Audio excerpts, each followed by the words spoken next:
Alright guys, we're on a trip right now, camping, and I had to pull over on the side of this logging road because I found some really cool mushrooms. They're honey mushrooms. Let's take a look. So you're looking at the honey mushrooms. This is one of the largest living organisms on the planet. Wow, beautiful. Ringed honey mushroom. They are plentiful this year. They do rot wood. So a lot of people, foresters, see this, they're like, oh no, you know, but honey mushrooms are edible, but they can cause stomach upset, so I just kind of leave them alone. But that's really cool. All right, we're gonna head on and keep driving. We're gonna get to the campsite pretty soon. It's a short paddle in. Well, it's a beautiful weekend. I couldn't have picked a better weekend for a lovely, it's kind of an overnighter camping trip, but that's fine, just to get away and relax. All right, we're on the way to the campsite. Take a look, beauty day. So not a long paddle, like about, I don't know, 30, 40 minutes, not even that. And here is our beautiful campsite. All right, just making some sandwiches for lunch. I found these mustard salmon, I don't know, meals, I guess, at the store. We can get little flavored tunas, but we can get flavored salmon as well. Probably won't put this in the bear barrel after we're done with it, so it doesn't attract anything in. So get some cucumbers to put in there, and I'll have my lunch. I will be hammocking this time, so you guys may have seen this setup before. It's just my Grand Trunk hammock, and then I've got this awesome, it's called X-Black. It's basically like a sleeping bag for in your hammock, so it traps the air in there, so it's really nice and warm.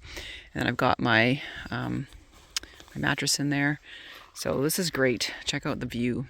Yep, you can't beat that. So I come here so often. It's so nice. Maurice is having the time of his life.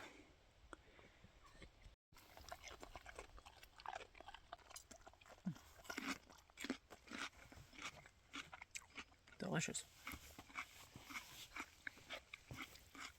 Now I have to try the salmon. I'm not sure. Oh, that's not bad. That's a quick way to make salmon salad. Delicious. Oh, you want some salmon? Eh? Is that what you want? Another one of these things that I made that I brought is pumpkin chocolate chip bars. So it's basically canned pumpkin, almond butter, eggs, and dark chocolate chips, and some spices and baking soda. It's really good. Delicious. Pumpkin's in there. It's got to be healthy, right? All right, let's check out my outfit of the day. I've had my Hamel vest that I've had since I was like 12. Nice and insulated. Will come in handy tonight. And then my t-shirt. I picked this up when I was in Pierce. You can see there's Pierce Rock. And then let's check out my pants. So these are capri pants from Cabela's. They're actually Columbia. They're really comfortable. They've got an elastic waistband. And I don't know if you can see, there's like zippered pockets right there. And really comfortable, very breathable. The other bonus of these pants is they look a little bit water resistant there when you're paddling. They're also good to have for the sun because they're like the SPF pants or whatever, so they SPF 40 or something, so when you're canoeing you'll get like sunburn on the top of your legs. So I really like them. They're super flexible and really nice for canoeing in. And these were like a little bit cooler. You just want that extra coverage so you don't get a chill on and stuff like that. But I think now I'm going to head out, do a quick little swim because this will be the last time of the year I can do it. All right, get ready to go in. This is a bathing suit I bought literally at the beginning of the year. I thought that I'd be doing some lane swimming in the winter and stuff like that to keep in shape, and yeah, that didn't happen.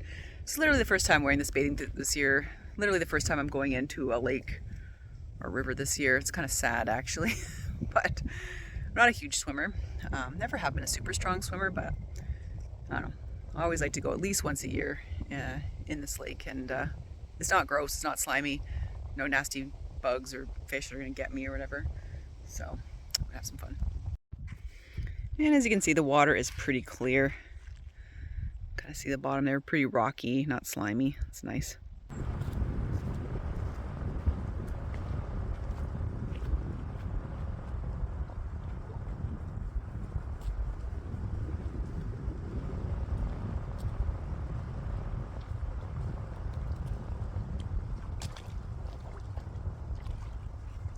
a little cold.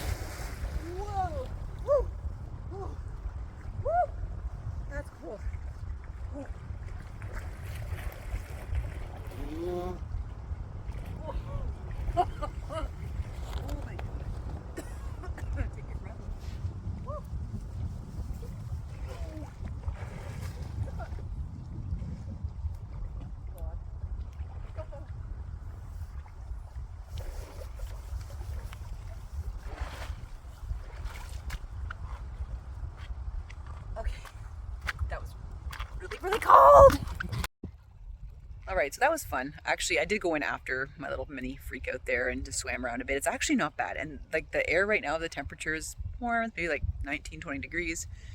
And it's not humid. It's a nice breeze and the sun's out. So I feel much better. My joints feel kind of opened up after paddling and kind of cooled off there. It's absolutely the wrong color of bathing suit to have, by the way, when you're doing swimming in, you know, rivers, lakes, and pools and stuff. You should probably have something really bright, like a pink or a bright orange or something like that. I know they did a study where they showed different colors under the water and how visible they are, like if you were drowning and stuff like that. So yeah, don't be like me and get the black bathing suit. I do have a bright pink swim cap, so if I am swimming like lane swim or something, the plan was to wear that too, so I'm visible. But anyways, very nice day out, very nice. Might head out pretty soon and do a little mushroom foraging. It was really promising driving in there, seeing those honey mushrooms. I'm pretty excited. Take a look here, this little crab. Looks like to clean up the campsites, and I guess someone lost their little crock decoration, so I'll put it on me. Reminds me of the trip out to Quebec. Just in the woods behind our campsite, take a look at this. This is an old rustula mushroom. It's huge. It's pretty cool. So last video you guys saw that I was out on a foray. It was a guided foray. It was actually quite nice. The person doing the foray brought a lot of mushrooms with them, so we could kind of see different things that they were finding in the area. And yeah, we found a few things, honey mushrooms and lots of rustula mushrooms, obviously. Apparently this year there's a lot of the maitake mushroom at the base of oak trees. So that's kind of what it's a goal mushroom for the year, to kind of look around. There are some mature forests in around here that would have oak trees, so I've been kind of keeping my eyes out. Now take a look at here. This was laying just like this, but this is a perfect example of one of the most toxic mushrooms that we have in Ontario. This is Amanita mushroom. This can be lethal when ingested if not treated very rapidly. So you can touch this mushroom and sniff it and all that good stuff. It doesn't smell like much, but do not ever ingest this mushroom. I know it looks like something you would want to like chop up and put in a frying pan, but it is a deadly mushroom. It's got kind of like a little cup to it, and it's got like a little skirt. You can see that right there, and a white spore print and white cap. And they can be different sizes. When they're really young, they almost look like puffballs. They're kind of just like this little sack right there. But when you cut it open, it looks like there's actually a little egg inside of it, which is the developing mushroom. So this is one of the most toxic mushrooms here in Ontario. Please stay away from it. Don't ingest it. Oh, take a look at this. This is in the chanterelle family. This is Craterellus. Oops. Grab another one. So they have a little hole kind of in the center of them. So these are an edible mushroom. I'm not going to take these today. They're kind of a little bit older. But you can see they definitely have those little false gills at the bottom. Oh, look at them all. Look at all these honey mushrooms growing off of wood in the ground. Wow, this is the year of the honey. That's insane. And they're all at the base of that tree too. Zillions of them. Beautiful in the woods here today. Grouse just flew up ahead. Some other little inland lakes in here. Very peaceful. Lots of wintergreen out. These taste like wintergreen when you bite into them, and the berries do as well. Grouse love eating these. That's probably why I saw the grouse around here. So in contrast to the gilled mushrooms, this is a bolete mushroom. So these little pores sort of underneath its cap. This one has a very domed cap. This one's pretty old, but you can see how different it is. Usually they bruise when you touch them. When you go in there, you can see how those little pores kind of go up into the cap. That's cool. Well, yep, it's the year of the honey mushrooms, folks. You can see when mushrooms let go of their spores to make more mushrooms eventually, they can discolor wherever the underside of their cap is touching. So this is a really old mushroom, but see it's sporulated here, white on top of this other one. So I was saying that some mushrooms have different spore colors. This one, the honey mushroom, has a white spore. If you get a brown spore color, that is not good. That's a very toxic mushroom. There's one that's a lookalike here in Ontario, deadly gallerina. It can be brown, grows off wood, just like the honey mushroom would. The honey mushrooms have white spores, so you can see this is from the mushroom cap that was sitting on top of it. Well, on the way up, it was pretty interesting. A family of 3 otters ran across the road ahead and had crossed over between the two different lakes we were driving by. So that was pretty awesome. I mean, we had an otter family at the cabin for a while, 5 individuals. This was 3, so that was really neat to see them, especially during the daylight, doing their thing, going on a desolate kind of logging road. So I like seeing wildlife and seeing what they're up to.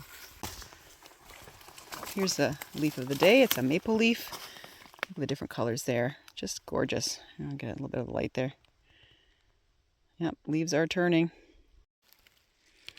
This here is a polypore mushroom. You can barely see the pores at the end of that where the spores come out and the cap there. Very soft, velvety, and super high water content there. Look at all that water in there. Speaking of puffballs earlier, these are lycoperdon puffballs, and I've heard on our walk that they're called wolf farts, and this is why. You go like that, woo, and you just sort of, that's the spores that are coming out. That's how these guys sporulate.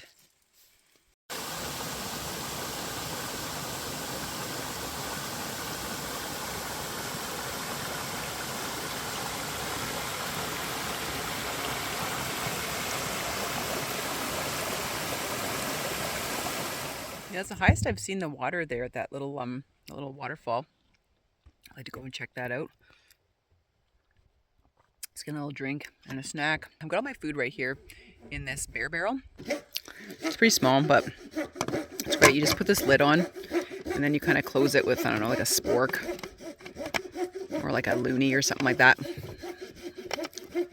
All right, it's not a good demonstration, but anyways, you get the point. You can close it, like I don't have my loonie on me, but kind of like close it with a key or whatever. And yeah, basically it's bear proof. So you can kind of just chuck these in the woods or whatever, and they seem to hold the scent in and stuff like that so that the bears don't get at your food. Well, the sun's starting to go behind the trees there. It's around 5 o'clock. A few fishermen have kind of gone by, but I don't see anybody catching anything tonight. A nice little rest in the hammock this afternoon. It's so peaceful out here. Like, there's literally no humidity. It's really nice. I'm gonna get some dense fog tonight, and lows down to about, I don't know, 10. So I'm silly. I did not bring my not bringing like a tarp for over my hammock, so I might get kind of damp this morning. So I'm not looking forward to that. So yeah, there's that. Anyway, I might, I don't know, put some towels or something over myself and over the sleeping bag, just so it absorbs some of the moisture. I just don't want to wake up all soaking wet. That's not gonna be very fun. But it's gonna be another gorgeous day like today tomorrow, so I can't wait. This is just the perfect weekend.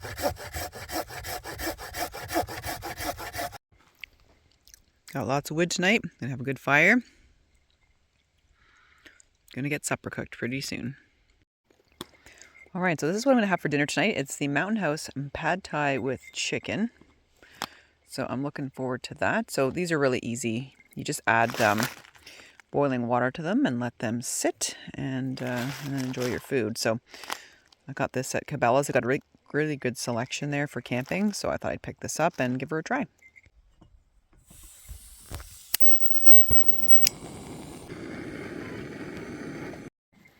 It sure looks good inside there, and smells good too. Can't wait. Just want to go and take a look at some of the plants around the campsite. This is a really nice one. This is wild medicinal. This is called bone set, and always wanted to have this in my yard. It's very nice. It was used in the past for in setting bones and stuff. I guess that's how it got its name, bone set. It has some other medicinal properties too, since gone to seed. You might see these red berries and think, oh yeah, this is something nice to eat, but no, this is not something we want to eat. Nightshade. Leave that alone, Roycey. But adds a nice color to the shoreline. These sort of flat leaved plants right here, that's an iris, so that's pretty neat. Then over here is ground juniper. You can use ground juniper berries and spices and making your wild gins and stuff like that. So you can see that it's a good year for it in here. Look at all those juniper berries. Nature's Gas X too. They smell good, just like Christmas. Remember one year I made that wild gin at Christmas. One of my videos. Yeah, so I use these. So there's very little bugs out right now. A couple little things kind of getting around me here, but it's really nice. It'll be great for the hammock tonight. I think I won't be bothered any. Looking forward to the sunset here. Sunset's around here, 10 to 7 now. I think the sky's going to be really nice. The site's southern exposure, so we get a lot of sun during the day. I remember last year when I was paddling out here, just had some beautiful shots just in the canoe after just near, sunset time. Oh, it was just beautiful. Well, it's all rehydrated. Let's give it a try. Oh yeah. That's pad thai, all right. It's good. It's sort of the best. I think Mountain House has really good camping food. It's actually a little bit spicy too. Whew. Oh yeah. That's really good pad thai. Yep. Yeah, I'd get this again for sure. Just a bit beyond the campsite here looks like an old foundation of an old little cabin that used to be here many moons ago. You can see it just sticks up out of the ground like that. Bet you if you metal detected here, there'd be lots of cool stuff.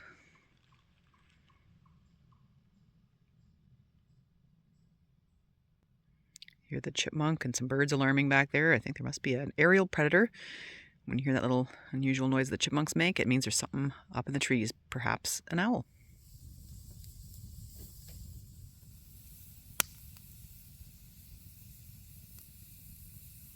Beautiful baby's blanket sky. Gotta love the sunsets this time of year. Well, speaking of sunsets, basically it was, I think about a week ago or something, I was listening to the police scanner, and in Algonquin Park at Barron Canyon, someone around this time of day jumped off of the canyon, which you're not supposed to do, and landed on some rocks in the water and was seriously injured. So I was listening to this, coordinated effort to try to rescue this person. Someone that was with the person had to go back to get cell signal, so had to get in their car, drive to the gate of Algonquin Park here in Ontario, some distance, and call while the person was in the water. I guess the person could kind of get to shore, but was in a lot of pain, obviously, from hitting the rocks, because they just dove into unknown water, which is a no-no. So anyways, the Sierra team, which are specially trained to kind of come in and can rappel down these, I don't know how big the cliffs are, dozens of feet tall in the air. I don't know exactly how tall, but quite tall. So they have extra training to be able to go and rescue people, paramedics, just sort of, from the local unit there. And I guess they're trying to decide the best way. I guess a paddle to where the person jumped in was about an hour, hour and a half. That wasn't going to work. The team was hiking in for 40 minutes to try to get to the area where the person jumped. And then eventually they ended up calling the military to come in. So a Chinook helicopter actually was dispatched and got there. It basically was 2 hours after the call went in that someone was able to get in and rescue the person with the helicopter and lower the basket with a paramedic in it to lift the person up and take them to the hospital.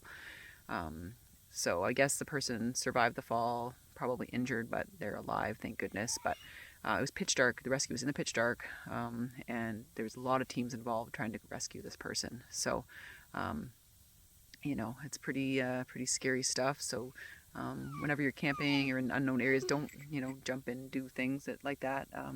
That's a lot of effort to rescue people, and your rescue isn't going to be like 5 minutes, 10 minutes, 30 minutes like it would be in the city. It's going to be like a lot longer, and you could be sitting in the pitch dark in the cold water waiting for help. So that was just kind of a traumatizing thing to listen to, but I'm glad the person's going to be okay. Stay safe out there.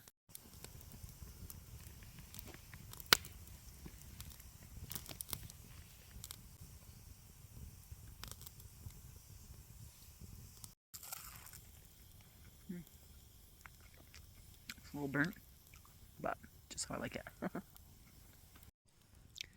We'll take a look at the sky there. It looks like there's a satellite going across.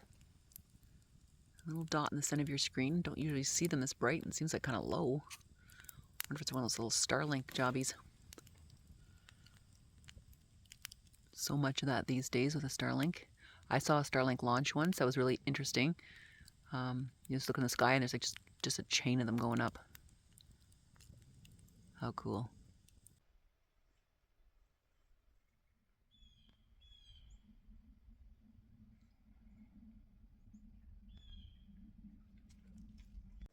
Well, good morning. It's about 7:30 here at the campsite. It was a lovely night, dead quiet, except the owls. The owls were calling back and forth all night long. So that's pretty much what I heard. Maybe some little stuff in the woods behind the campsite, but nothing much more than that. The hammock worked out, except it got pretty wet. When I slept all night, I kept the beach towels over top of everything, but even then, still a little bit of moisture got on this. But I was really toasty. I wasn't cold, like, at all. Back's a little stiff, but other than that, it was a really nice sleep.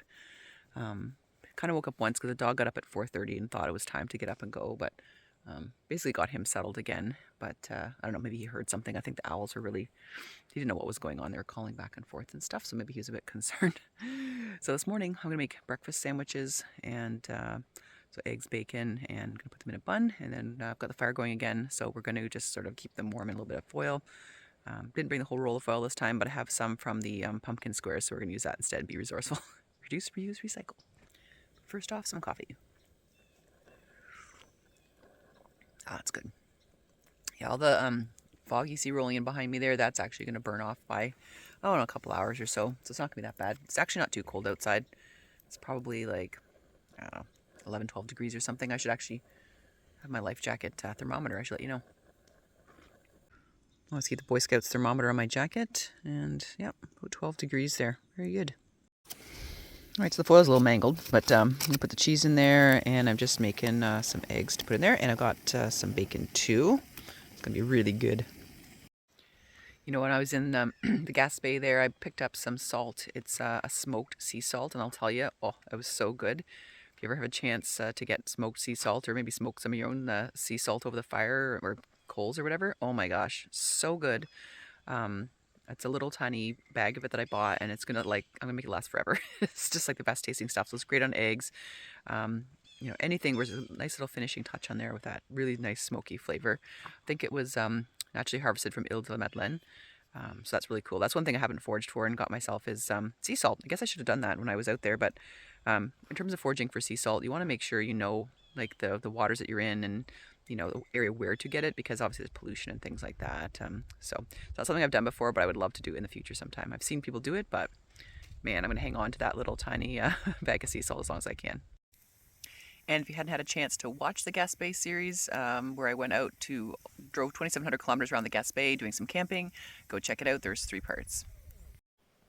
So if you have dogs and you do a lot of camping or just traveling, these bowls from the Canadian Dollarama are amazing. They're silicone. They've got kind of a little plastic top to them, and they fold back down, and you can wash them out. And they also have like a nice little, they've got a little thing so you can kind of hook them up and put them on a nail or whatever.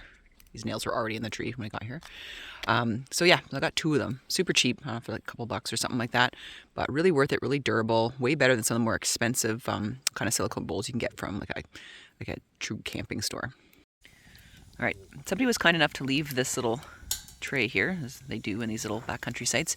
So I'm just going to kind of toast and warm up this breakfast sandwich, and we'll have a good breakfast.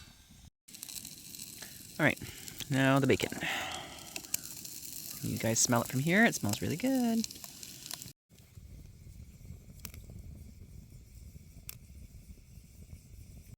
Something cracking in the woods back here. The trees are snapping. Just leash the dog. Hear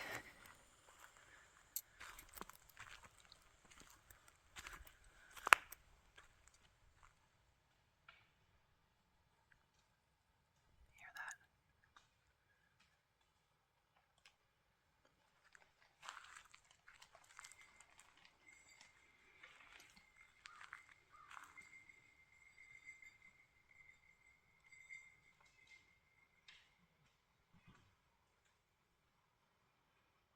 There's something in there.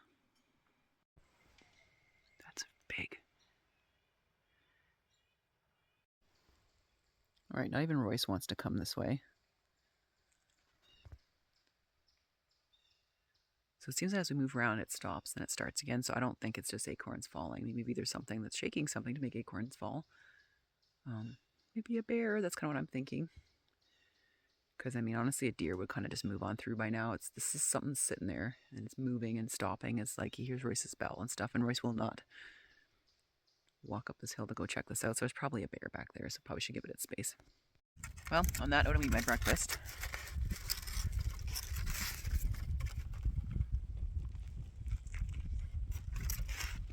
Oh yeah,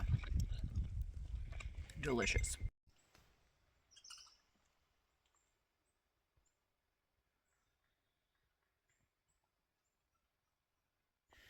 Well, take a look at that. It's just after lunch now, well, noontime, and the fog has lifted. A while, actually. Boy, oh boy, as soon as the sun's come out, it is really nice and warm. So yes, I'm in a bathing suit again. I decided to go for another swim. Just feels so good to do that.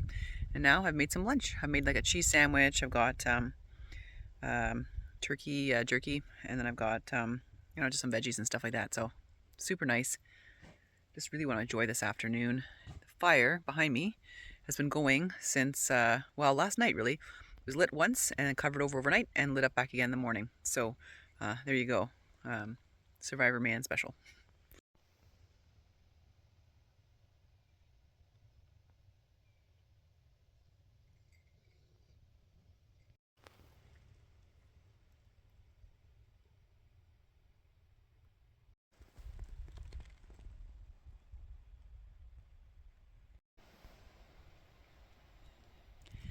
Well, just like that, the site is all cleaned up and we're ready to go. And just before I go, as is customary, I always gather a few little bits of sticks and tinder for the next person. See, it's nice to do and it's good karma, so I'm going to put that aside for the next person who comes and enjoys the site. Well, this was such a relaxing trip. I want to thank you guys again for joining me on my little adventure here. It's so nice. I picked the perfect weekend for this lovely overnighter, and it's going to be an awesome paddle out. I can't wait to come back here next year. Have a great week as always. Take care. Bye for now.